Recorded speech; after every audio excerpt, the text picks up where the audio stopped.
Hollywood, where the lights are bright, the carpet is red, and dreams become legends. But behind the glamour is a cold, dark side where fame is not always a safe ticket. Their applause can change to gunshots, and a smile for the camera is sometimes the final goodbye. Today, let's open the pages of the bloody records together to recount the 15 most shocking murders, deaths that forever changed Hollywood history and left questions that will never be answered. Gianni Versace, the legendary Italian fashion designer, founder of the famous Versace brand, is a symbol of luxury, creativity, and class. He not only reshaped the world fashion industry, but also became a close friend of many top stars, such as Madonna, Elton John, and Princess Diana. On the morning of July 15th, 1997, as usual, Versace walked from his Casa Casuarina villa in Miami Beach to a nearby cafe to buy a newspaper and espresso. Just a few minutes later, when he stepped up the stairs in front of the house, a young man approached. Without warning, he pulled out a gun and shot Gianni twice in the head at close range. The genius designer collapsed immediately, to the horror of witnesses. The killer was identified as Andrew Cunanan, a serial killer wanted across the United States, involved in at least 5 previous murders. There was no clear connection between Cunanan and Versace, and to this day, the true motive remains a mystery. 9 days after the assassination, Cunanan was found dead on a boat near Miami, taking his secret to the grave. Gianni Versace's death shocked the fashion and entertainment world. Thousands of people, including some of the biggest stars, attended his funeral in Milan. The world lost a creative genius, and the case left one question that has never been answered. Why did Andrew Cunanan choose Gianni Versace as his ultimate target? Marvin Gaye, the Prince of Soul of Motown, was the owner of immortal hits such as What's Going On, Let's Get It On, and Sexual Healing. With the ability to subtly blend soul, R&B, and funk, Marvin was not only a musical icon, but also a voice reflecting the social upheavals in America during the 70s and 80s. But behind the spotlight, Marvin's life was filled with hidden storms, psychological pressure, drug addiction, and persistent family conflicts.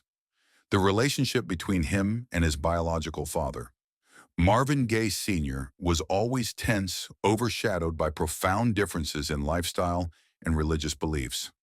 On April 1st, 1984, at their home in Los Angeles, a fierce argument broke out between father and son. Marvin's mother tried to stop them, but things got out of control when Marvin, in a fit of anger, attacked his father.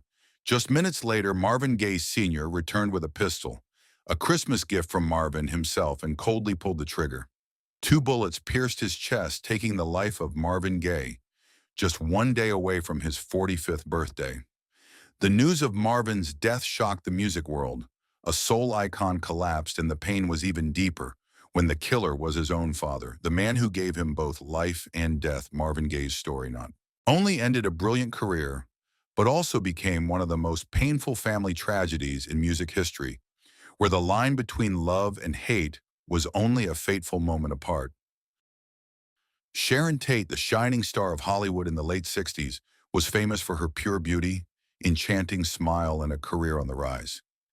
In 1969, at the age of 26, she was living the happiest days of her life, married to talented director Roman Polanski, and 8 months pregnant with her first child. The future ahead seemed to be full of glory. However, on the night of August 8th, 1969, at the luxurious mansion at 10,050 Cielo Drive in Los Angeles, a terrible nightmare came to life. A group of members of the Manson family, a cult led by the fanatic and power-obsessed Charles Manson, quietly broke into the house. They brought knives, guns, and most of all, an invisible but most terrifying weapon: limitless cruelty. Sharon Tate and 4 friends were present at the mansion when they were brutally attacked. Despite her desperate pleas and prayers for her and her unborn child's life, the killers still acted coldly. Screams tore through the night, then quickly fell into deadly silence. When it was all over, the magnificent mansion had turned into a bloody scene, a horrifying picture that Hollywood had never seen before. The next morning, the bad news spread at breakneck speed. Fans around the world were shocked. The entertainment industry was shaken. Sharon Tate's death was not only a personal tragedy, but also became a symbol of the dark side of fame, where the halo cannot obscure the shadow of violence and evil. Phil Hartman, the golden face of American comedy, conquered millions of viewers through Saturday Night Live and many famous films. He is loved not only for his intelligent and witty acting, but also for his warmth and closeness in each role. In real life, Phil is the model of an ideal husband and father, living happily with his wife, Bryn Hartman, and two young children. All like a picture of a perfect family. But behind the bright smiles in front of the camera are silent storms. Bryn once dreamed of becoming an actress, but her career was constantly at a standstill. Her husband's huge shadow made her always feel like she was just the one behind pressure. Disappointment, combined with alcohol and drug addiction, have repeatedly brought Bryn to psychological treatment. In the early morning of May 28, 1998, after using stimulants, Bryn quietly walked into the bedroom where Phil was sleeping. In her hand was a gun. 3 gunshots rang out, ending the life of the talented comedian. In a panic, Bryn drove to a friend's house to confess, then returned and took her own life right next to her husband's body. When the news was announced, Hollywood was shocked. Fans were heartbroken. No one could believe that a family that had once shone as a symbol of happiness could be torn apart by such a cruel tragedy. Phil Hartman's death became a grim reminder that mental illness and the destructive power of drugs can destroy everything, even in places that seem filled with laughter. John Lennon, the legendary Beatles musician, singer, peace activist, is one of the most influential figures of the 20th century. After leaving the Beatles, Lennon continued to compose and inspire millions of people with immortal songs such as Imagine and Give Peace a Chance on. December 8, 1980, Lennon and his wife Yoko Ono returned to their apartment in the Dakota Building in New York after a recording session. That morning, he signed a copy of the album Double Fantasy for Mark David Chapman, a fan from Hawaii who seemed normal but in fact had long harbored the intention of killing Lennon. At about 10:50 p.m., when Lennon and Yoko got out of a taxi in front of the building, Chapman, who was waiting in the dark, approached. He called Lennon's name, then suddenly pulled out a gun and fired 5 shots at close range, 4 of which hit Lennon's back and shoulder. Lennon was taken to Roosevelt Hospital, but died at the age of 40. Chapman did not flee, sat reading The Catcher in the Rye at the scene, and was later arrested. The news of John Lennon's death spread like lightning. The whole world was shocked.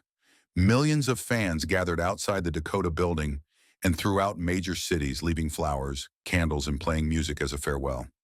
Lennon's passing was not only a great loss to music, but also a spiritual shock to those who believed in peace and love. Bonnie Lee Bakley, actress and model, is more famous in Hollywood for her scandalous personal life before marrying actor Robert Blake Beretta. Bonnie had been married several times and was known for her controversial lifestyle, often dating rich and famous men. Bonnie and Blake's marriage was already tumultuous. Blake suspected that Bonnie was only with him for money and fame, while Bonnie accused her husband of being controlling and distant. However, the two often appeared together in public. On the evening of May 4, 2001, the couple dined at Vitello's restaurant in Studio City, Los Angeles. After the meal, Bonnie returned to her Lexus parked nearby, and Blake said that he had left a gun in the restaurant and returned to get it. When he returned to the car, Bonnie was lying dead in the chair with a bullet through her head. Robert Blake immediately became the prime suspect. Prosecutors accused him of hiring someone to kill his wife, but lacked direct evidence. In 2005, Blake was acquitted of murder but was ordered to pay more than $30 million in civil damages to Bonnie's family in a separate lawsuit. The death of Bonnie Lee Bakley became one of the most controversial Hollywood cases of the early 21st century, not only because of its dramatic nature, but also because the identity of the real killer remains a mystery to this day. Rebecca Schaeffer, a promising young face of Hollywood in the late 80s, quickly made her mark through the sitcom My Sister Sam. With her sweet, innocent beauty and charming smile, she was expected to become the new generation America's sweetheart. At the age of 21, Rebecca had a flourishing career, a big film contract, and a bright future ahead. However, the halo also brought with it terrifying darkness. Among her fans was Robert John Bardo, a 19-year-old man who was obsessed to the point of being sick. At first, he only sent letters, then tried to appear near the film set. But when he saw Rebecca participating in a film with an intimate scene, Bardo's obsession turned into blind hatred. On the morning of July 18, 1989, Bardo found Rebecca's home address through her driving record, something that was completely legal at that time. He took a photo of her and a gun and went to her apartment in West Hollywood. When Rebecca opened the door before she could react, Bardo shot her in the chest at close range. She collapsed right in front of her own door. Rebecca's sudden death shocked Hollywood and saddened her fans, but the tragedy also became a catalyst for a major change. The wave of public outrage led to the state of California, and then the entire United States passing the anti-harassment law protecting the privacy and safety of celebrities, stopping the public disclosure of personal addresses. Rebecca Schaeffer passed away when her career was just beginning, leaving a void that could not be filled. Her story is a bitter warning in the glamorous world. Fame is not only a light but sometimes a sharp blade, waiting to stab. Dominique Dunne, a talented young actress, shined with the role of Dana Freeling in the hit horror film Poltergeist. 1982, born into an artistic family, she possessed both attractive beauty and innate acting ability, and was believed by many to soon become a big Hollywood star. But behind the bright lights was a dark personal story. Dominique once loved John Thomas Sweeney, a famous chef at the luxurious restaurant Mamason in Los Angeles. The initially sweet love quickly turned into a nightmare when Sweeney revealed jealousy, control, and violence. After being repeatedly assaulted, Dominique decided to leave him to regain her freedom. However, on the evening of October 30, 1982, while she was at her home practicing her lines with a co-star, Sweeney suddenly appeared. He asked to speak privately, and just a few minutes later, screaming rang out. The friend rushed out to see Dominique strangled in the garden by Sweeney. Dominique fell into a coma and died a few days later, aged just 22. But the pain did not stop there. The public was shocked and outraged when the court convicted Sweeney of manslaughter with a sentence of less than 4 years in prison, and he was released early. Dominique Dunne. Death not only left an unfillable void in the hearts of her family and friends, but also became a painful symbol of the injustice of the legal system, especially in cases of violence against women where victims rarely receive the protection they deserve. Tupac Amaru, Shakur, better known as Pac, was not only a talented rapper and actor, but also an American cultural icon of the 90s. With songs like Changes in California Love, Tupac portrayed the harsh reality of street life in a raw way, becoming a voice for an entire generation. But the spotlight also brought with it countless dangers, especially the long-standing feud between two notorious rap factions, East Coast and West Coast. On the night of September 7, 1996, Tupac appeared in Las Vegas to attend a Mike Tyson boxing match with his promoter and close friend Suge Knight. After the match in the lobby of the MGM Grand Hotel, Tupac and his group encountered Orlando Anderson, a member of a rival gang, leading to a fierce brawl which was recorded entirely by security cameras. Just a few hours later, as Tupac sat in a black BMW, with Suge Knight, a mysterious white Cadillac, pulled up at the intersection of East Flamingo Road and Koval Lane. The window rolled down and a fatal barrage of bullets rang out. 4 shots pierced Tupac's body, leaving him in a pool of blood. Taken to the hospital, Tupac fought for 6 days, but finally breathed his last breath on the September 13, 1996, at the age of 25. Tupac's death shocked the entire music world and pushed the rap war between the East and West Coasts to a violent climax. Many theories were put forward: gang revenge, personal conflicts, or even a conspiracy from the entertainment industry itself. However, nearly 3 decades have passed. The question, who killed Tupac, has not been answered. Tupac passed away, leaving behind an immortal musical legacy and a mystery that has never been closed. Christopher George Latore Wallace, better known as the Notorious Big or Biggie Smalls, is one of the greatest rappers of all time. with his deep voice, unique flow, and masterful rap storytelling. Biggie took East Coast rap, especially in New York, to new heights. But that status also made him Tupac Shakur's biggest rival, putting him at the center of the fiercest rap war in hip-hop history. Just 6 months after Tupac was murdered, Biggie flew to Los Angeles to promote his second album, Life After Death. On the evening of March 8, 1997, he attended a party at the Peterson Automotive Museum. The atmosphere outside was still tense, as many West Coast fans considered Biggie their sworn enemy. Around 12:30 a.m. on March 9, Biggie left the party sitting in the passenger seat of a Chevrolet Suburban as the motorcade stopped at a red light at the corner of Wilshire Boulevard and South Fairfax Avenue. A black Chevrolet Impala pulled up. The window rolled down, and the man in the passenger seat fired 4 shots. One bullet pierced his heart, killing Biggie just minutes after he arrived at the hospital, at the age of 24. The death of Biggie Smalls immediately sparked a series of theories: revenge for Tupac gangland, and even a conspiracy from within the music industry. Yet despite numerous investigations and countless rumors, the real killer was never identified. The assassination brought to a close one of the bloodiest periods in American hip-hop, leaving a void that has not been filled and a haunting question that has haunted the community for nearly 3 decades. Were the deaths of Tupac and Biggie the same person? Dorothy Stratton, from an ordinary girl in Vancouver, Canada, became Playboy magazine's Playmate of the Year 1980. Her sweet beauty mixed with classic charm quickly brought her into Hollywood, with her first roles on screen and promising movie contracts. At the age of 20, Dorothy seemed to have it all: fame, money, and opportunity. The person who brought Dorothy to the spotlight was Paul Snider, an ambitious playboy 9 years older than her. Paul discovered Dorothy when she was 17, quickly became her boyfriend, then husband and manager. But when Dorothy began to succeed, the relationship became domineering and controlling. Paul was extremely jealous, especially after Dorothy fell in love with director Peter Bogdanovich, who was collaborating with her on a film project. On August 14, 1980, Dorothy went to see Paul at her rented house in Los Angeles to discuss divorce. Hours later, both were found dead. Dorothy shot in the face with a shotgun, and Paul killed himself shortly thereafter.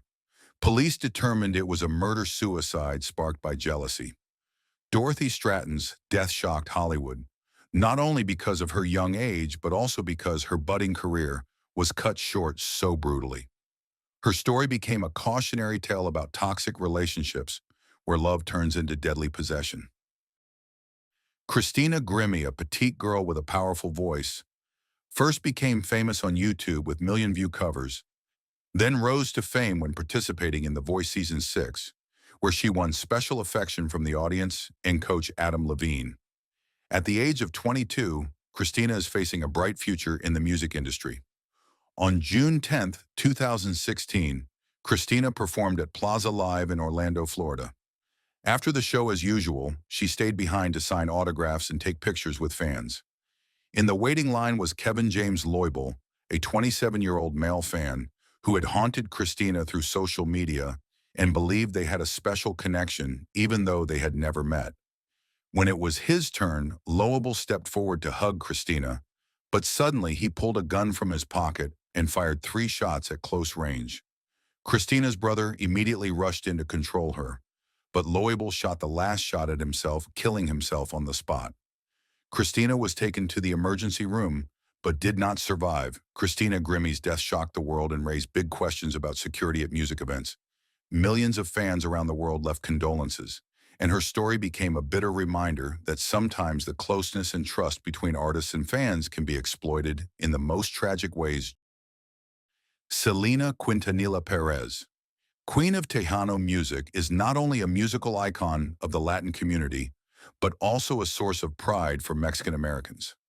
At the age of 23, she reached the pinnacle of fame, a series of prestigious music awards, chart-topping hits, and a huge fan base across America. But more than her fame, Selena is loved for her warm heart and closeness to her fans.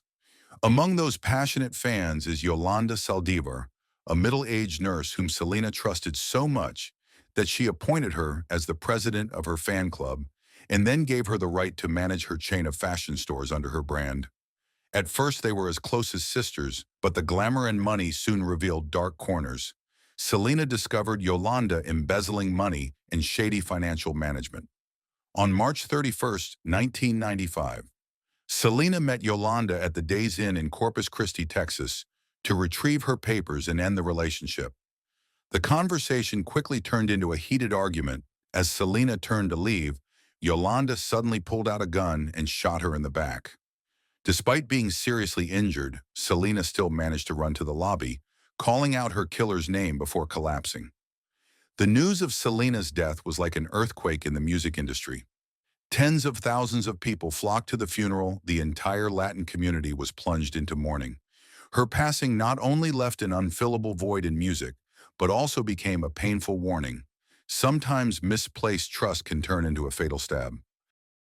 Sam Cooke, the father of soul, was one of the most influential singers of the 1950s and 1960s. With timeless songs like A Change Is Gonna Come and You Send Me, he not only touched millions of hearts but also became an American music icon. However, the spotlight also brought Cooke to the center of scrutiny, rumors, and unpredictable dangers. On the night of December 11th, 1964, Sam Cooke is said to have taken a woman named Elisa Boyer to the Hacienda Motel in Los Angeles. According to Boyer's testimony, she fled from Cooke after being attacked, taking some of his clothes with her. Panicked and nearly half-naked, Cooke rushed into the reception room, demanding that the motel's landlady, Bertha Franklin, reveal Boyer's location. The exchange quickly turned into an altercation, and Franklin pulled out a gun and shot Cooke in the chest, killing him instantly. The police concluded that it was an act of self-defense, closing the case quickly, but family, friends, and many fans believed the truth was hidden. Conflicting accounts, unusual circumstances, and factors related to music contracts and finances have fueled countless conspiracy theories. Nearly 60 years on Sam Cooke's death remains shrouded in mystery. It is not only a sad chapter in soul history, but also a reminder that talent and fame can sometimes be powerless against hidden forces and a controversial ending. The stories you've just heard are not only personal tragedies, but also chilling reminders that even in the most glamorous world, the price of fame can sometimes be life. Behind the pretty pictures and cheers, Hollywood has a dark side that the spotlight can't erase. If you want to continue discovering the secret scandals and untold stories of the entertainment industry, don't forget to like, subscribe, and turn on the notification bell so you never miss a video from us. Leave a comment below. Which of these 15 assassinations haunts you the most and why? We'll pick the best ideas to appear in our next video.